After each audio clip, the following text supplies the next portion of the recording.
راديو إرنا راديو إرنا كاب كتما باريس محلالف لإرتوارن غازت إنياتا زدالو نتسا راديو هلا توزينا هاجراويت غانتا إرترا تمالي 23 مقابيت أب قبسي كتما شرم الشيخ بوددر كرونومتر أب زتغفت مبال 17 شامبيون قدم بشكلة أفريقيا تداليو نزنبرة 4 ورق ميدالياتات نبو ملو بموساد ترنع عوض حفيسا أبزناي تمال وددر إرترا أب جونيور دك أنسيو نتقدادمتي سارون تكيه رومنا قعش فتحاوي تغلون راهيل زرسناين أب جونيور دك تبعتيو نتقدادمتي إيفان ردا يوناس تكيه أغليلو الرفاينن يلهب تابن أب سينير تحت 23 عامت دك أنسيو نتقدادمتي موناليزار أديام داويت ميلنايا فيتن دانايت فتسومن أب سينير دك تبعتيون تحت 23 عامتن نتقدادمتي داويت يمانه هينوك مولو برهان أغليلو قبريوتن ميكيل هابتومن بمسلافيا نزهة أرعاوة شبيتاتهم شامبيون قدم بشكلة أفريقيا لومي 24 مقابيتون كاب ساعة 9 نقو جميرو بنايول كوددر كرونومتر يغتصلالو ኤርትራ ምስ ጃምላዊ ዘቤታዊ እቶታ ወይ GDP ብምንጽጻር ኣብ ኣፍሪቃ ዝበዝሐ ውሽጣዊ ዕዳ ዘለዋ ሃገር ተባሂላ ኣብ ቅድሚት ከም እትስራዕ ኣብ ፋይናንስን ቁጠባን ብምትኳር ንዝተኻየደ መጽናዕታት ብምውካስ ቢዝነስ ኢንሳይደር ገሊጹ።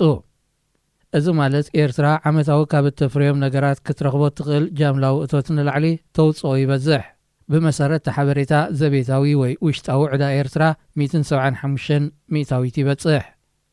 ምስ ኤርትራ ተመሳሳሊ ዕዳ ዘለወን ተባሂለን ተዘርዚረን ዝርከባ 10 ሃገራት ኣፍሪቃ ብቕደም ተኸተል ኬፕ ቨርደ፣ ሞዛምቢክ፣ አንጎላ፣ ሞሪሸስ፣ ዛምቢያ፣ ዴሞክራሲያዊት ሪፐብሊክ ኮንጎ፣ ጋና፣ ዛምቢያ፣ ሲሸልስ፣ ጊኒ ቢሳዎ፣ ሩዋንዳ፣ ቡሩንዲ፣ ጋቦን፣ ሴኔጋል፣ ሰራሊዮን፣ ዛምቢያ፣ ኬንያ፣ ደቡብ ኣፍሪቃን ደቡብ ሱዳንን እየን።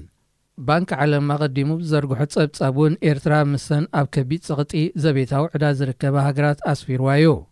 በንጻር ኤርትራ ምስ ሓያሎ ሃገራት ኣፍሪቃ ብምንጽጻር ዝወሓደ ኣህጉራዊ ዕዳ ዘለዋ ሃገር እያ። ምስ ቀዳሞት 10 ድኻታት ሃገራት ዓለም እትስራዕ ኤርትራ ካብ ዓመት ናብ ዓመት ካብ ብፍርያት ዝርከብ ጃምላዊ እቶታን ላዕሊ ወጻኢታት ምዝያዱ ንማክሮ ቁጠባን ናይ ወጻኢ ወፍረንታ ሃገር ብኣሉታ ከም ዝጸሉ ተንተንቲ ይረድኡ። መንግስታት ጅቡትን የመንን ናብ ምልውዋጥ ሓበሬታን ጸጥታን ብሓባር ከስርሖም ዝኽእል ስምምዓትን ፕሮቶኮላትን ከቲሞም። እዚ ዝተኸተመ ብሚኒስተር ጉዳያት ወጻኢ ኣሕመድ ዓዋድ ቢን ሙባረክ ዝምራሕ ላዕለዋይ ወኪል መንግስቲ የመን ኣብ ጅቡቲ ብዘካየዶ ናይ 2 መዓልታት ዑደት እዩ። እቲ ሚኒስተር ብ20 መጋቢት ናብ ጅቡቲ ድሕሪ ምእታው ኣብ ስዑድ ዓረብ ኣብ ሪያድ ካብ ዝርከብ ፕሬዚደንት የመን ዓብድረቦ መንሱር ሓዲ ናብ ፕሬዚደንት እስማዒል ዑመር ገለስ ዝለኣከ መልእኽቲ ብፅሒቡ። ምስ ጅቡታዊ መዘኑ ማሕሙድ ዓሊ ዩሱፍ ብምርኻብ ድማ ነቲ ስምምዓትን ፕሮቶኮላትን ከቲሞሞ። ርክብ ሚኒስትራት ጉዳያት ወጻኢ ጅቡትን የመንን ከም መቐጸልታ ናይቲ ኣቐዲሙ ዝተኻየደ ርክብ ኮሚቴ ክልቲአን ሃገራት ኮይኑ እዚ መበል ሻብዓ እዩ። ኣብ ኣፍደገ ቀይሕ ባሕሪ ኣብ መጻብቦ ባብ ኤልመንደብ ብክልማይ ዝዋሰና ዘን ክልተ ሃገራት ኣብቲ ዞባ ዝለዓለ ስትራቴጂያዊ ገዳስነት ዘለዎ ገማግም ዝውንናየን። ይኹን እምበር የመን ኣብ ኩናት ስለ ትርከብ እቲ ዓመታዊ 10 ኣሽሓት መራኽብ ዝመላለሳሉ መጻብቦ ባብ ኤልመንደብ ኣብ ሓደጋ ከይወድቕ ስጋት ሓያሎ ሃገራት እዩ። ካብዚ ብምብጋስ ድማ ኣሜሪካ፣ ፈረንሳ፣ ቻይናን ጃፓንን ዝርከበን ሃገራት ኣብ ጅቡቲ ቀዋሚ ወታደራዊ ማዓስከር ክተኽላ እንከለዋ ካልኦት ሃገራት ድማ ጭፍራ መራኽብ ኩናት ኣብ ኣህጉራዊ ክልማይ ናይቲ መጻብቦ ከንቀሳቕሳ ይረኣያ። ዜና ኣብዚ ይፍጸም። ሬድዮ ኤረና ሬድዮ ኤረና ካብ ከተማ ፓሪስ ዝመሓላለፍ ብኤርትራውያን ጋዜጠኛታት ዝዳሎ ነጻ ሬድዮ እዩ።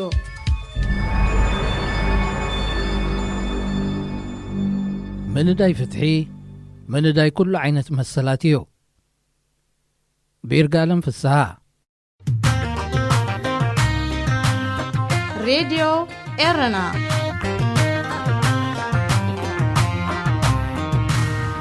ክልተ ዓመታት ይገብር ኣብ ከምዚ ሎሚ ኣብ ናይ ኤርትራውያን ማሕበራዊ መራኸቢታት ልሙድ ኮይኑ ዘሎ ቀጥታዊ ፍነወ ማለት ላይቭ ክትዕ ይሳወር ነበረ። ኣብ ቅርዓት ዓዲ ሓላፍ መገዲ እናላገሰ ከም ዘዕመሮ ቆይቆን ክትዕን ኣብ ዓይንን እዝንን ሰዓብቲ ይበጽሕ። ተኸታታላይ ብኡ መጠን ይስስን ደቓይቕ ናብ ሰዓታት ይዓርግ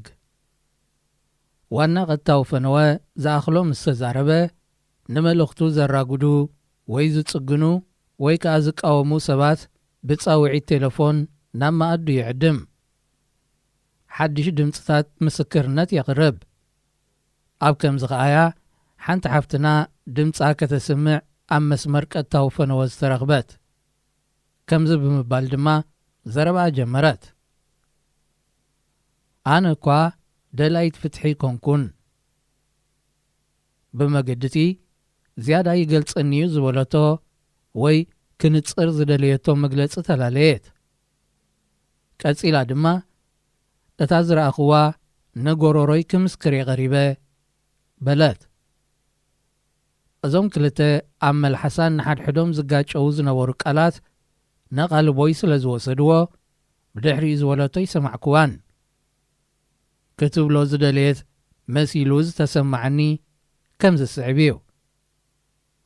ኣነ ነቲ ብኤርትራ ዘሎ ስርዓት ተቃዋሚት ይኮንኩን እቲ በዓል ጉዳይ ግን ዲቕ ዝበለ ተቃዋማ እዩ ስለዚ በግላዊ መትከልና ተጻረርቲና እዚ ተጻራሪ መርገጺና ግን ሓቅኻ መመስካር ኣይዓግተንን እዩ ወይ እውን ቀራቢቱ ዘይክነሰየ ነዘለና ፍልልያት ንጎኒ ገዲፈ ሓቂ ክዛረብ ተበጊሰ ወይ ከዓ ብሓቂ ምስክር ከም ዘለኹ ክትፈልጡ ዝመጻእክዎ ርሕቀት ተዓዘቡ እምበኣር ካብዚ ሓሳባት ተበጊስና ምስ ተገዳስነትና ዝቃደው ዝመስሉ ሓሳባት ክንወስድ ንኽእል ኢና ንዓይ ዝዓጀበኒ ግን ንገዛ ርእሳ ደላይት ፍትሒ ኮንኩን ኢላ ምጽራፋ እዩ ከመይ ኢልዩ ምንዳይ ፍትሒ ናይ ሓደ ጉጅለ ወይ ናይ ገለ ውልቀ ሰባት ስም ቅጽል ክኸውን ዝኸኣለ ከመይ ኢልናይናኸ ክንዲ ምድላይ ፍትሒ ዝኣክል ጉዳይ በገዛእ ፍቓድና ነብስና ግሊልና ነማዕድዎ ስምና ኣብ ዝርዝር ኣንጻር ምድላይ ፍትሒ ክትርቋሕ ከመይ ኢልና ንፈቅድ ሬድዮ ኤረና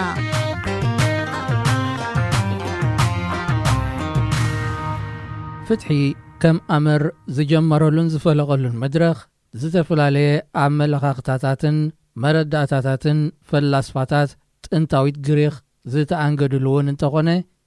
ክልሲ ሓሳብ መለኮታዊ ትእዛዝ ወይ ዲቫይን ኮማንድ ቲዮሪ ፍትሒ ህያብ ፈጣሪዩ መበቆሉ እውን ካብ ሰማዩ ኢሉ ይኣምንን ይድምድምን ቅዱስ መጽሓፍ ከዓ ንፍትሒ ቁኑዕ ምግባር ዝብል ትርጉም ይህቦ ቁርኣን ድማ ፍትሒ ማለት ነገራት ኣብ ትልክዕ ቦታኦም ምቕማጥ ማለት ምዃኑ ይጠቅስ ፍትሒ ብቋንቋ ግሪኽ ክሪሲስ ዝብል ቃል ክሕዝ ከሎ ፍርዲ ናብ ዝብል ትርጉም ዝመርሕ እዩ እቲ ብቋንቋ እንግሊዝኛ ዘሎ ፍትሒ ማለት ጃስቲስ ድማ ጃስቲሽያ ካብ ዝብል ናይ ላቲን ረቂቕ ስም ዝመጽኻል እዩ ቅንዕና ፍትሓውነት ወይ ማዕርነት መርግጋጽ መሰል ሕጋዊ ምሕደራ ዝብል ትርጉም ድማ ይሕዝ ገለ ካብ ተጠቀስቲ ሰባት ዓለምና ኣብ ዘበኖም ብዛዕባ ፍትሒ ዝበልዎን ፍትሒ ጠቀስ መልእኽታቶምን ከነስዕብ ናይ ዘበነ ክላሲካላዊ መድረኽ ጥንታዊት ግሪኽ ፈላስፋን ኣድማሳዊ ሰብን ግሪኻዊ ኣሪስቶትል ብዛዕባ ወዲ ሰብን ምትእስሳሩ ምስ ፍትሕን ኣመልኪቱ ከምዚ ኢሉ ነበረ በቲ ዝበለጸ ጎኑ ወዲ ሰብ እቲ ካብ ኩሎም እንስሳታት ዝተኸበረ እዩ ካብ ሕግን ፍትሕን ተተፈሊግን እቲ ዝኸፍአ እዩ ኣብ 17 ክፍለ ዘበን ኣብ ዓውድታት ሕሳብ ፍልስፍና ፊዚክስን ስነ ጽሑፍን ተጠቃሲ ዝነበረ ፈረንሳዊ ብሌዝ ፓስካል ካብ ዝበለውን እዚ ስዕብ ንረክብ ፍትሕን ሓይልን ክዋሃድ ኣለዎ ፍትሒ ሓይሊ ንኽህልዎ ሓይሊ ድማ ፍትሒ ንኽህልዎ ሊቅ ናይ መለኮታዊ ተሃድሶ ከምኡውን ስነ ምግባር ተንታኒ ፖለቲካን ህዝባዊ ጉዳያትን ፕሬዚደንታዊ ናይ ናጽነት ሜዳልያ ዝተቐበለ ጸለውቲ መጻሕፍቲ ዝጽሓፈን ካብ ናይ 20 ክፍለ ዘበን ዝበለጹ 100 ዘይልቢ ወለዳውያን መጽሕፍቲ መበል 18 ናይ ዝሓዘት መጽሓፍ ዋናን ዝኾነ ኣሜሪካዊ ሬይኖልድ ኒቡር ናይ ፍትሒ ዓቕሚ ወዲ ሰብ ዴሞክራሲ ክውን ይገብር ናብ ዘይፍትሓውነት መዝዝምብል ከዓ ንዴሞክራሲ ኣድላይ ይገብሮ ኢሉ ነይሩ። ሕልምለኒ ብዝብል ጭርሕኡ ሉሉይ ስም ዘለዎ ኣብ 1960ታት ኣብ ኣሜሪካ ደሚቑ ዝተረኣየ ጸላዊ መራሒ ዘይጎነፃዊ ናይ ለውጢ ምንቅስቓስን ተቃውሞታትን ዝነበረ ተሸላሚ ኖቤል ሰላም 1964 ዝኾነ ኣፍሪቃዊ ኣሜሪካዊ መራሒ ሃይማኖትን ተቓላሲ ሰብኣዊ መሰልን ማርቲን ሉተር ኪንግ ኣብ ዝኾነ ቦታ ዝህሉ ዘይፍትሓውነት ሓደጋ ወይ ስጋት ናይ ኣብ ኩሉ ቦታ ዘሎ ፍትሒ እዩ። ምኽንያቱ ሰባት ክንሃድመሉ ኣብ ዘይንኽእል ናይ ሓባር መርበብ ስለ እንነብር ኣብ ሓደ ፈትሊ ዝተኣስረ መጻእ እውን ስለ ዘሎና እቲ ብቐጥታ ኣብ ሓደ ዝወረደ በተዘዋዋሪ ንኹሉ ይጸልዩ ብምባል ስእነት ፍትሒ ውልቀ ሰብ ጉዳይ መላእ ህዝቢ ዓለም ምዃኑ ገሊጹ ነይሩ። ኣብ 19 ክፍለ ዘበን ካብ ዝተረኣዩ ኣብ መሰልን ማሕበራዊ ናይ ኣተሓሳስባ ለውጢ ኣብ ምምእዛን ጸለውቲ ካብ ዝነበሩ ኣፍሪቃዊ ኣሜሪካዊ ተጣበቕቲ መሰላት ጸሓፊ መዳሪ ከምኡውን ኣንቃሒ ፍሬደሪክ ዳግላስ ንብኩራት ፍትሕን ሳዕቤናቱን ኣመልኪቱ ካብ ዝበሎ እዚ ስዕብ ሓሳብ ይጥቀስ። ፍትሒ ኣብ ዝተኻሕደሉ ቦታ ድኽነት ብሓይሉ ዝነገሰሉ ስፍራ ድንቁርና ብዝዓብለሎ ቦታ ኣካል ናይቲ ሕብረተሰብ ብዝተወደበ መልክዕ ዓመፅ ጸቕጢ ምውራድ ይፍጠር እዩ ኢሉ ኣብ ዝሓሰበሉ ቦታ ንብረትን ሰብን ውሕስነት ኣይረኽቡን። እቲ ብዓውዲ ተግባራዊ ምርምር ፊዚክስ ብፍሉይ ናይ መጀመርያ ፕሮፌሰርነት ማዕርግ ዝረኸበ ጀርመናዊ ተመራማሪ ናይ ጎጣይ ወይ ሓጫጭ ዘራርባ ክኢላ ጸሓፊ ጆርጅ ክሪስቶፍ ሊችተንበርግ እውን ንሕና ምስ ተቐየርና ነገራት ክመሓየሽ እዮም ኢለ ክሓስብ ኣይደልን። እቲ ክብሎ ዝደሊ ነገራት ክመሓየሽ እንተኾይኖም ግድን ክቕየሩ ኣለዎም ዝብል መረዳእታ ከስርጽ ድላይ ነይርዎ። ኣብ መጀመርያ 17 ክፍለ ዘበን መራሕን ፈላስፋን ዝነበረ ንእንግሊዝ ጠቕላላ ዓቃቢ ሕግን ቻንስለርን ኮይኑ ዘገልገለ ከምኡውን ኣብ ኣገባብ ሳይንሳዊ ሰውራ ጸላዊ ሰብ ኮይኑ ዝቐጸለ ዝኣመሰሉ መግለጺታት ንስሙ ዝዕጅብዎ እንግሊዛዊ ፍራንሲስ ቤከን ፍትሒ እንተ ደኣ ዘይሓሊናያ ንሳ እውን ኣይትሕልወናን እያ ባህላይ ነይሩ። ሬድዮ ኤረና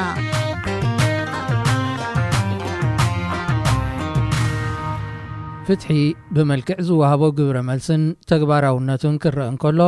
ከም ዝስዕብ ተኸፋፊሉ ክርአ ይኽእል። ምንጭ ዝትሕዝቶ ዝተፈላለየ ገጻት ኢንተርነት እዩ። ኣከፋፋሊ ወይ ቁጠባዊ ፍትሒ እዚ ዓይነት ፍትሒ ኣብ ጉዳይ ፍትሓውነት ዝተቐበልናዮም ነገራት የተኮር ካብ ነገራት ክሳብ ኣቓልቦ ምርካብ ንዘሎ ዝርጋሐ ድማ የጠቓልል። ኣብ ሱር ሶሻሊዝም ኮይኑ ኣብ ማዕርነት ተኲሩ ይምልከት። እዚ ማለት ኩሉ ሰብ ማዕረ እዩ።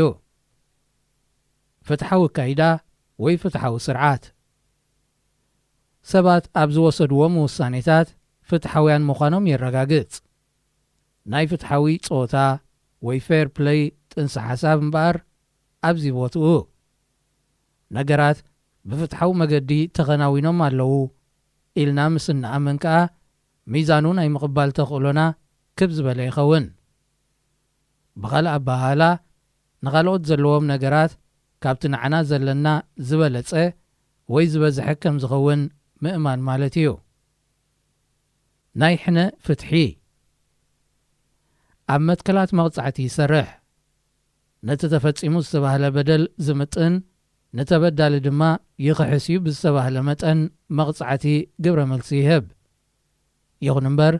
እቲ ተመጣጣንን ፍትሓውን መቕጻዕቲ ዝበሃል ኣየናዩ ኣብ ዝብል ነጥቢ ኣካታዕን ኣከራኸርን እዩ። ገለ ሰባት ሕነ ኣድላይ እዩ ኢሎም ይከራኸሩ። ካልኦት ግን ተደጋጋሚ ገበናት ዝምልከት ስታቲስቲካዊ ሓበሬታ ብምዕዛብ እቲ ሕብረተሰብ ካልእ መንገድታት ከናድግ ከም ዘለዎ ይኣምኑ። ኣሕዋይ ወይ ኣራሚ ፍትሒ በቲ ገበን ናብ ዝተጎድኡ ኣካላት የተኮር ዝከሓስሉ መንገድታት ንምንዳይ ድማ ይፍትን። ነገራት ናብቲ ዝነበርዎ ወይ ክኾንዎ ዘለዎም ንምምላስ ይጽዕር። የቕሬታ ምሕታት ናይ ሕነ ሓደ ኣብነት እዩ። ምናልባት እውን እቲ ዝቐለለን ቀጥታውን ኣብነት ክበሃል ይከኣል። ነዚ ግፍዒ ዝበጽሖ ኣካል ኮነ ውልቀ ሰብ ናይ ገንዘብ ሓገዝ ወይ ካልእ ተበግሶ ከጠቓልል ይኽእል። ኣብ መባእታዊ ኣምራት ፍትሒ እዚ ኻበልና ኣብ መድለይ ሓበሬታ ገጻት ኢንተርነት ፍትሒ ዝብል ቃል ብምጽሓፍ ወይ ኣብ ካልእ ንፍትሒ ዝምልከት መልእኽትታትን መነቓቕሒ ጽሑፋትን እዛ ቓል ኣሰንያቶም ንዝቖሙ ሓሳባት ብዙሕ ግዜ ብዛዕባ ዘይትበኩር ሓንቲ ስእሊ ገለ ክንውስኽ ኢና። ንሳ ኸዓ ምስሊ ወይ ቅርፂ ሚዛን እያ። ንምሕላው ልክዕነት፣ ንምኽባር ማዕርነት፣ ንፍትሓዊ መገዲ፣ ንልዕልና ሕጊ ንዝኣመሰሉ ኣምራት ብኣማኢት ወይ ኣሽሓት ቃላት ካብ ምግላጾም ዝቐለለትን ዝቕልጠፈትን ከምኡውን ልልይቲ ኾይና ድማ ንረኽባ። እዛ ምልክት ኣብ ዝበዝሓ ሃገራት ዓለምና ምልክት ምኽባር ልዕልና ሕጊ ክትከውን እንከላ ኤርትራ ብትርከበን ሓያለይ ካልኦት ሃገራት ግን ምልክት ምድላይ ወይ ምእላሽ ፍትሒ እያ። ዝበዝሐ ካብ ህዝቢ ኤርትራ ብጽምኢ ፍትሒ ዝነቐጸ ኣብ ምድላያ ድማ ዓሰርተታት ዓመታት ዝኸርተተ እዩ። ፍትሒ ነደልያስ ኣለና ነለልያ ዲናኸ ብዝብል ሕቶ ንነብስና ንውድብና ምንቅስቓስናን ህዝብናን ክንብድህውን ኣገዳሲ እዩ። ኣብዛ ምልክት ፍትሕን ልዕልና ሕግን ዝኾነት ሚዛን ነብስና ኣበይ ንረኽባ? ክንደይ ከትምዘን? ብዙሕ ግዜ ተሓስቲ ሚዛን ባዕልና ዓየርትን መዘንትን ጉዳያት እውን ባዕልና ንኾነሉ እዋን ኣሎ። ካብኡ ሓሊፍና ኣብዛ ሚዛን ክስቀል ዝግብኦ እቲ ንፍርዲ ዝቐርብ ጉዳያት ክነሱ ብቐንዱ በዓል ጉዳይ ክዕየረላ ኢና ንርኢ። መዛናይ ክስቀላ እውን ኣሰብ ኢልና ኣለና። ስለዚ ሚዛንና ብጥዕና ክትህሉ ይትኽእልን። እዚ ድማ ሰበርቲ ሚዛንና ኣብ ምዃን ንሃልኽ ከም ዘለና የርኢ። ጸሊመ ዝበለት ተበዲለ ዝበለ ምስክሬ ትብል ደጋፊ ኾይኑ ዝተስአ ኣብ ቦታ ፍትሕን ፍርድን ካብ ምቕራብ እንተበኺሩ ነቲ ንሕና ናብ ፍትሕን ንጓዓዘሉ ወይ ፍትሒ ናባናት ትመጸሉ መገዲ ብደናጉላ ምዕጻው እዩ ወይ ብውሕጅ ምኽታር እዩ። እምበኣር ዝሕቶ ካብ ባዕልና ንባዕልና እዩ። ንፍትሒ ንደልያ ኣለና። ነለልያ ዲናኸ? ንፈልጣ ዲናኸ? ካብ ብዙሓት ካልኦት ንዓኣ ዝመስላ ፈሊና ነውፅኣዶ? ብልክዕኸ ምእንቲ ናይ ብሓቂ ንፍትሒ ዲና ንቃለስ?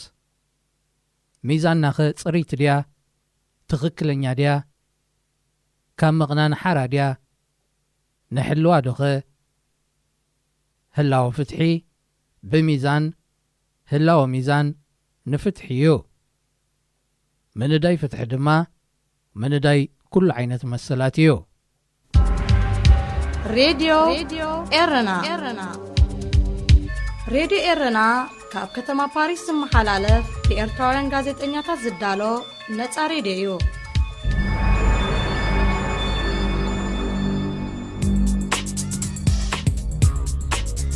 መደብ መንስያት ኣብ ሬድዮ ኤረና زعززن زخبرن سلامتنا تقبلوا زخبركم سمعتي ردي إيرنا بحفشة بفلاي كاتختاتلت مدب مأسات كما يتقنيو حموس كوينو نعخم يخوني أمز بالنا مدبات حزنا بساعتنا ترخيبنا لنا كسافة سامي مدباتنا حبيركم ناخد صنحو بخبر زعد موكم أخبرت محري سنايت صنحوت مدب منسيات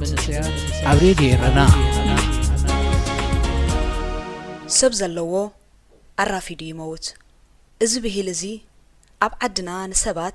بأكو بيخون بولكي ሓደ ሽግር የጋጥሞም እሞ ብድሕሪኡ ካብቲ ሽግር ንኽወፁ ዝተፈላለየ መንገድታት ይፍትኑ እቶም ክሕግዝዎም ዝኽእሉ ሰባት ዘለውዎም ዝያዳ ነቲ ሽግር ናይ ምሕላፍ ዕድል ኣለዎም ነቲ ሽግር ከሳግሮም ዝኽእል ሰብ ዘይብሎም ሰባት ግን ፈትዮም ከይፈተው ዕድሎም ዝሃቦም የልዕሉ እዛ ምስላ ብፍሉይ ነቲ ኣብ ዓድና ዘሎ ሌላን ጉሌላን ብትኽክል እያ ትገልጾ እዚ ኸኣ ኣብ ውትድርና ይኹን ኣብ ካልኦት ግዴታታት ናይቲ መንግስቲ እቶም ሓለፍቲ ኣዝማድ ወይ ኣዕሩኽ ዘለዎም ሰባት ዝያዳ ዝሓሸ ናብራ ናይ መምራሕን ኣብ ውሕስ ስፍራ ናይ ምህላውን ዕድሎም ገፊሕ እዩ በዓል ስልጣን መቕርብ ወይ ዓርኪ እንተዘይብልካ ብኣንጻሩ ግን ተሕዝቶ ወይ ገንዘብ ምስ ዝህልወካ ካብቶም ገጢሞም ዘለዉ ሽግራት ንኽተምልጥ ገንዘብካ ዋሕስ ይኾነካ ማለት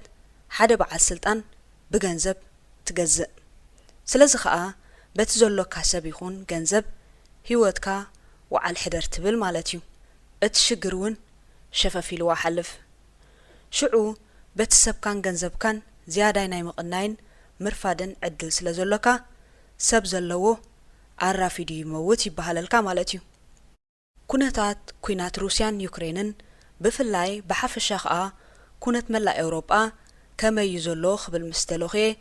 እዛ ምስላ ኣብ ሓሳበይ ቅጅል ኢላትኒ እዚ ኩናት ካብ ዝጅምር ሎም መዓልቲ ወርሑ ቁፂሩ እንሆ ኣብ ውሽጢ ወርሒ ቅድሚ 100 ዓመታት ዝተሃንፃ ከተማታት ዓንየን ብሚልዮናት ዝቑፀሩ ሰባት ከዓ ካብ ርጉእ ናብሮኦም ተመዛቢሎም ክስደዱ ተገዲዶም መላእ ዓለም ብፍላይ ካብ ኤውሮጳ ምስ ዩክሬናውያንን ዩክሬንን ዘለዎም ምድንጋጻት ካብ መዓልቲ ናብ መዓልቲ ይዛይድ ኣሎ ኣብዛ ዝነብረላ ዘለኹ ሃገር ባንዴራ ዩክሬን ንባንዴራ ዝሃገር ተኪኣ ጸብለል ኢላላ መባል ምግናን ኣይኮነን ብብጫን ሰማያውን ሕብሪ ባንዴራ ዩክሬን ብርሃናቶም ዘንጸባርቑ ህንጻታት ውልቀ ሰባት ብመሳኹት ገዛውቶም እትሪኦ ብቅርጽ ልቢ ዝተሰርሐ ንድጋፍ ዩክሬን ዘንጸባርቕ ምስልታትን ስእልታትን ብዙሕ እዩ ዝሓለፈ ሰሙን ኣብ ርእሲ ከተማ ዝሃገር ነተን ካብ ካልኦት ኤውሮጳውያን ሃገራት ዝመጻ ባቡራት ማለት ካብ በዓል ጀርመን ዝመጻ ባንዴራ ዩክሬን ዝሓዙ ኣብቲ መዕረፊ ባቡር ዝጽበዩ መሊኦም ንሳቶም ነቶም ካብ ዩክሬን ዝተመዛበሉ ዩክሬናውያን ዝጽበዩ እዮም ካብኡ ተቐቢሎም ኣብቲ ንዓኣቶም ተዳሊሎም ዘሎ ቦታታት የብጽሕዎ ብዙሓት ውልቀ ሰባትን ትካላትን ነቶም ዝተሰደዱ ክረድኡ ይረባረቡ ኣለዉ ኣብ ገዝኦም ትርፊ መደቀሲ ወይ ክፍሊ ዘለዎም ውልቀ ሰባት ብኣሽሓት ተመዝጊቦም ኣለዉ ኣብ ገዛውቶም ምስኦም ስደተኛታት ካብ ዩክሬን ከጸጉዑ ማለት እዩ እታ ካብ ኤውሮጳዊ ሕብረት ዝወፀት ዓዲ እንግሊዝ ከይተረፈት እውን ህዝባ ንህዝቢ ዩክሬን ክረድእ መዓልታዊ ናብርኡ ገይርዎ ኣሎ ኣብ ኩለን ሃገራት ኤውሮጳ ከም ድላዮም ክኸዱን ኣብ ባቡር ይኹን ካልኦት መጓዓዝያታትን ብነጻ ክስቀሉ ተፈቒዱሎም ኣሎ ኣብ ብዙሓት ከተማታት ኣብ ዓበይቲ ኣዳራሻት ብዙሕ ዓራውቲ ተዳልዩ ይጽበዮም ኣሎ ሃገራት ኤውሮጳ ብስደተኛታት ተዕሊቕና ብዝብል ሰበብ ኣብ ዝሓለፈ 3-4 ዓመታት ብፍላይ ብዝተፈላለየ መንገዲ ንዝመፁ ስደተኛታት ዶባተን ዓጼንኦ ሕሉፍ ሓሊፈን ድማ ብሊብያ ንዝመፁ ስደተኛታት ንዕጡቃት ሊብያውያን ኣማኢት ሚልዮናት እንዳመወላ ነቲ ሓለዋ ባሕሪ ከጽንዕዎ ክገብራ ጸኒሐን ካብ ዝተፈላለየ ሃገራት ዓረብ ከምኡ እውን ኤሽያ ብሓፈሻ ብፍሉይ ከዓ ካብ ሃገራት ሶርያን ኣፍጋኒስታንን ብቱርክ ኣትዮም ግሪኽ ሰጊሮም ንምዕራብ ኤውሮጳ ከኣትዉ ዝፍትኑ ስደተኛታት ዶባት ግሪኽ ኣጽኒዐን ዓጼንኦ ከም ሳዕቤኑ ድማ ኣብ ሊብያ ኣብ መንጎ ኩናት ሓድሕድ ተቐርቂሮም ኣብ ዓለም ኣሎ ዝበሃል ግፍዕታትን መቕተልትን ኣይነ ድሕሪት ኣይነ ቐድሚት ኮይኖም ህይወቶም ስኢኖምን ይስእኑ ኣለውን ኣብ ዶባት ግሪኽ እውን ኩናት እኳ እንተዘይሃለወ ኣብ ቴንዳታት ተዓቂቦም ትሕቲ ዜሮ ኣብ ዝኾነ ናይ በረድ ቦታታት ህፃውንቲ ሞይቶምን ግዳይ ዝተፈላለዩ ሕማማት ይኾኑ ኣለውን ብኻልእ ወገን ሃገራት ዓለም ብፍላይ ከዓ ሃገራት ኤውሮጳ ምስ ዩክሬናውያን ዘርእዮ ዘለዋ ምድንጋጻት ንብዙሓት መውሓጥ ኣብዎም ኣሎ ስለ ዝኾነ ድማ ኣፍጋናውያን የመናውያን ሶርያውያን ወዘተ ምዕራባውያን ባዕልኹም ዘሳወርኩሞ ኩናት ክውድኦም ከሎ ኣበይ ነርኩም ኣፍሪቃ ብኩናትን ጸጋታታን ናመዝመዝኩም ኣብ ድኽነት ከተንብርዋ ከለኹም ናይ ሰባት ህይወት ይጠፍእ ከም ዘሎን ዝነበረን ኣይተረዳእኩም ደኾን ነይሩ ካልእን ዝብሉ ሰባት ኣይተሳእኑን ብዙሓት ኤውሮጳውያን ብፍላይ ድማ ደገፍቲ የመናውያን ሰልፍታት ስደተኛታት ድኽነት ናብ ዓድና ዘስድሮም ዘሎ ፖለቲካዊ ሽግር የብሎምን እንዳበሉ ይማጎትዮም ሕጂ ግን እቶም ቀንዲ ተደናገጽቲ ግዳይ እዚ ኩናት ናይ ዝኾኑ ዩክሬናውያን ንሳቶም እዮም NOS ናይ ዝተባህለት ቴሌቪዥን ጋዜጠኛ ኣብ ጽርግያ ወጽዩ ንብዙሓት ሰባት